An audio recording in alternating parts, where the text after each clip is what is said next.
माँ तो माँ होती है, उनकी ममता का कोई मोल नहीं होता। वह अपने बच्चों से बिना किसी स्वार्थ अथाह प्रेम करती है। इतना गहराई सच्चाई दुनिया के किसी भी रिश्ते में नहीं होता। क्या आपकी जिंदगी में भी कभी ऐसा पल आया जिसने दिल को झकझोर दिया और आत्मा को छू गया? ऐसा ही एक पल तब होता है जब माँ की आंखों में आंसू दिख जाए। वो माँ जो हमारी हर तकलीफ खुद पर ले लेती है, जो हर रोज हमारी खुशी के लिए अपनी ख्वाहिशों को मार देती है। जब उसकी आंखों में आंसू आ जाए तो समझ लेना कि कुछ गलत हो रहा है और बहुत गलत हो रहा है। मैंने अपनी माँ को हमेशा मुस्कुराते देखा। उनके हाथों में थकान, माथे पर पसीना था और पैरों में छाले, मगर चेहरे पर हमेशा शांति और आंखों में मेरे लिए ढेर सारा प्यार। लेकिन एक दिन पहली बार देखा कि उनकी आंखें भर आई थी। मैं धीरे से उठकर उनके पास गया। वो बस चुपचाप बैठी थी।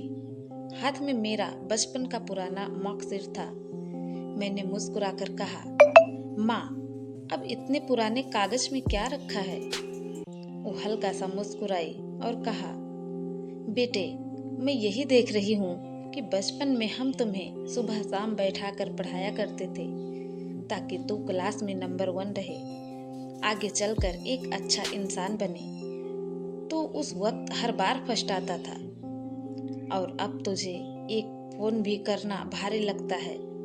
यह कहकर उन्होंने अपनी पलकें झुका ली और आंखों से आंसू की धार बह निकले। यह सुनकर मैं चुप सा हो गया। उस दिन समझ में आ गया कि माँ को सबसे ज्यादा चोट तब लगती है जब उनका बच्चा उनसे दूर हो जाए दिल से। माँ को तो हमसे पैसे, तोहफे या बड़ी बातें नहीं चाहिए होती। उन्हें चाहिए होता है थोड़ा समय, थोड़ी परवाह, एक फोन कॉल और कभी कभी ये सुनना कि माँ, आप सबसे ज्यादा मायने रखती हैं। हम जिंदगी की दौड़ में इतना व्यस्त हो जाते हैं कि भूल जाते हैं कि जिसने हमें चलना सिखाया वो अब अकेले बैठी हैं, बस हमारी एक आवाज सुनने के लिए। माँ रोती नहीं है अक्सर, मगर जब रोती है तो वो आंसू भगवान के भी दिल को हिला देते हैं। 100% की बात यह है, अगर कभी अपनी माँ की आंखों में आंसू देखो तो रुक जाओ, पीछे लौट जाओ, गले लग जाओ, क्योंकि ये दुनिया की सबसे कीमती चीजें हैं माँ की मुस्कान और उसका सुकून।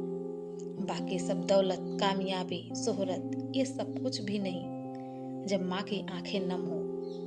इसलिए अपने व्यस्त जीवन में थोड़ा वक्त निकालिए उस औरत के लिए जो पूरी जिंदगी आपके लिए जिए, क्योंकि जब भी माँ की आंखों में आंसू आते हैं तब बेटा चाहे कितना भी बड़ा हो जाए, छोटा ही महसूस होता है।